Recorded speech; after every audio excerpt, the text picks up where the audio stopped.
एक कौम जो जुल्म के नीचे पिस रही थी, उन पर रोमी हुक्मरानों के कोड़े बरस रहे थे। उनके शहरों पर गैरों का कानून था। बनी इसराइल, उनके लोग कहते थे, ए अल्लाह हमें बचा ले, हमारे लिए कोई रहनुमा भेज दे। और जब अल्लाह ने उनकी फरियाद सुनी तो आसमान से उनकी मदद के लिए एक नबी भेजा, ईसा इब्ने मरियम अलैहिस्सलाम। वो नबी जो उनके लिए शिफा बने, जो उनके लिए उम्मीद बने, जो उनके लिए जिंदा मोजज़ा बनकर आए। मगर तारीख का सबसे दर्दनाक धोखा यहीं से शुरू हुआ। जिस नबी को उनकी मदद के लिए भेजा गया, उसी नबी को फंसाने का मंसूबा बना लिया गया।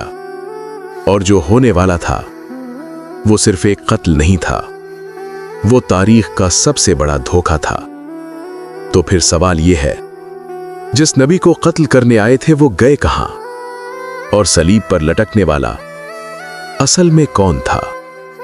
बैतुल मक़दस, यरूशलेम, वही शहर जहां अंबिया की सदाएं गूंजी थीं, जहां सजदों की खुशबू थी और जहां अब रोमी झंडे लहरा रहे थे।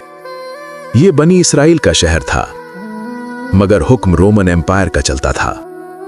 तुम्हें रोम की गुलामी कबूल करनी होगी, ये फैसला हतमी है। गलियों में रोमी सिपाही, जुल्म आम था, इंसाफ महंगा और हक बोलना जुर्म था। इसी अंधेरे दौर में अल्लाह ने अपनी रहमत का सिलसिला शुरू किया।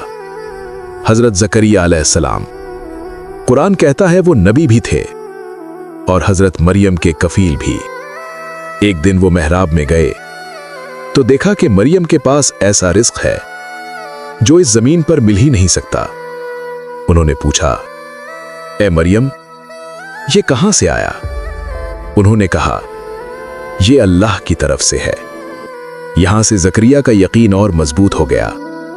उन्होंने दुआ की और अल्लाह ने बुढ़ापे में हजरत याह्या अता कर दिए। कुरान कहता है, याह्या बचपन ही से हिकमत और तकवा वाले थे। और दूसरी तरफ अल्लाह ने वो कर दिखाया जो अक्ल से बाहर था। एक दिन मरियम के पास एक फरिश्ता आया। उन्होंने कहा, मैं रहमान की पनाह लेती हूं, अगर तू परहेजगार है तो दूर रह। जवाब आया, मैं तेरे रब का भेजा हुआ फरिश्ता हूं, मैं तुझे एक पाक बेटे की खुशखबरी देने आया हूं। मरियम ने कहा, मुझे बेटा कैसे हो सकता है? मुझे किसी मर्द ने छुआ तक नहीं। जवाब आया, यह तेरे रब का फैसला है और अल्लाह हर चीज पर कादिर है। और फिर ईसा पैदा हुए। लोग बोल उठे, यह कैसा मामला है? मगर अल्लाह ने गोद के बच्चे से ही जवाब दिलवा दिया, मैं अल्लाह का बंदा हूं, उसने मुझे नबी बनाया। यह सिर्फ जवाब नहीं था, यह एक तंबीह थी। फिर ईसा अलैहिस्सलाम ने तबलीग शुरू की, अपने पड़ोसी से वैसा ही मोहब्बत करो जैसे खुद से करते हो। वो शहर शहर गए, गांव गांव गए, लोगों को हक की तरफ बुलाया। अल्लाह एक है और सिर्फ उसी की इबादत करो।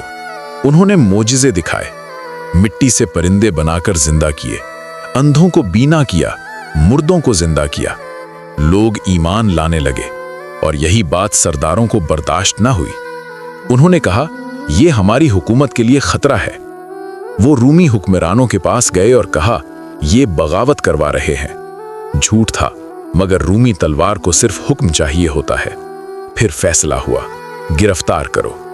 हजरत याह्या को पहले शहीद कर दिया गया। शहर खामोश हो गया। फिर ईसा के खिलाफ साजिश शुरू हुई, इसे भी खत्म कर दो। और फिर एक गद्दार सामने आया, यहूदा। वो रात, खामोशी, खौफ। ईसा ने कहा, आज तुम में से एक मुझे धोखा देगा, और वो शख्स चला गया। फिर अल्लाह का वादा आया, ए ईसा, मैं तुझे अपनी तरफ उठाने वाला हूं। और फिर वो लम्हा आया, नूर छा गया, जमीन दूर होने लगी, आसमान के दरवाजे खुल गए और ईसा इब्ने मरियम अलैहिस्सलाम को जिंदा आसमान पर उठा लिया गया। कुरान कहता है, ना उन्हें कत्ल किया गया, ना सूली दी गई, बल्कि मामला मुश्तबा बना दिया गया। तो फिर सूली पर कौन चढ़ा? दो रिवायतें हैं।